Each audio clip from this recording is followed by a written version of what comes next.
When it comes to Harry, this is what he said about the coronation. If you're invited to the coronation, will you come? There's a lot that can happen between now and then. But, you know, the door is always open. The ball is in their court. There's a lot to be discussed, and I really hope that they are willing to sit down and talk about it, because there's a lot that's happened in 6 years, and prior to that as well. Now, I understand that they talk about a lot of water under the bridge, but is there enough water in all of the water that's ever flowed through the Thames that can push through what happened, 3 weeks ago when he put a book out about his family? Well, you could only parley for peace when the other side stopped firing artillery shells. And not only is that book just a few days old, but he's now said there's enough to write another book.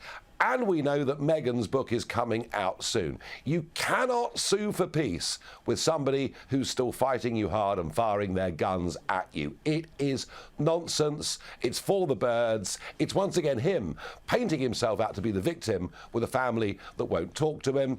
Of course, he will want to come to the coronation, because how many million can he sell stories about that for? I just hope that the King gets tough on this, says you are not invited for these reasons. I am convinced that public opinion would be firmly behind King Charles doing it. Whether he has the courage, I don't know, because one thing for certain about Charles, he is suffering from a fair bit of guilt about the relationship that he had with Camilla when, of course, he was married to Harry's mum. And that makes the whole thing more complicated and more difficult.